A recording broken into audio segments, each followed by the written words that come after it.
Hey, what's going on? Today I'll be showing you how to cut a short comb over. Short where it's almost finger length. So as always, we are going to be wetting the hair. That's the most important part. It's easier to cut with wet hair. I always like to leave my clients' front of the hair longer than the rest, just because for styling purposes, I think it looks the best. So I start with the side, and I grab a guideline in the middle, and I aim the front to be longer. And then I'll slant it down toward the back. So I do this until I reach all the way to the cowlick area and further if I need to. And as you guys can see, I grab it so I can blend into the fade that was done in the previous episode. If you guys want to see how this fade is done, make sure you watch the last video. This is my rule of thumb. I always go from front to back at least 8 times. That's just my rule of thumb. It's not written in any book out there, it's just mine. So the reason why I do this is because when you do it really well, all the way from front to back 8 times, it leaves less hills. Hills are like bumps that it wasn't done correctly. Think of it as a line in your fade.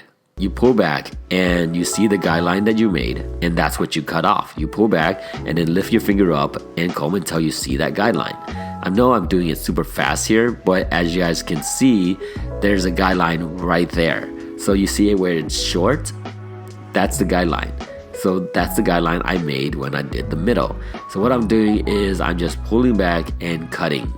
And I continue this process over and over until I reach the back of the head, which is at least 8 times. With this haircut, even though it's short, it doesn't mean that it's easy, because short hair shows a lot more hills than long hair does, and it's a lot harder to be consistent.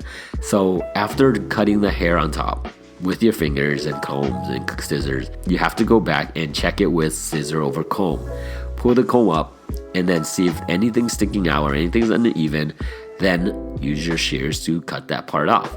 This is what I'm doing, is pulling the hair up and checking if there's any hills, if you know what I mean. This is basically cross-checking with a comb. I'm lifting the hair up and I'm seeing if there's any spots, and I see a little bit, so that's why I'm cutting it off.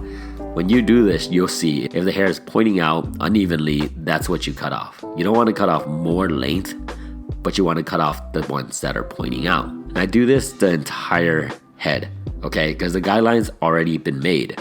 Now I'm just cleaning it up, cross-checking. And if you do this enough time, you will get really fast at it because it becomes second nature. And as always, make sure you check the front. It's super important to see if the front is symmetrical.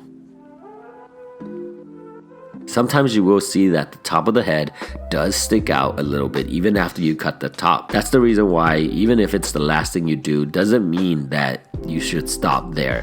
So let's say you finish the fade and you cut the top. Doesn't mean you just stop. You have to go back and check if it fits the sides. Check if anything is sticking out. Check if you have any bumps or any dark spots anywhere because, you know, the top is finally cut to match the side.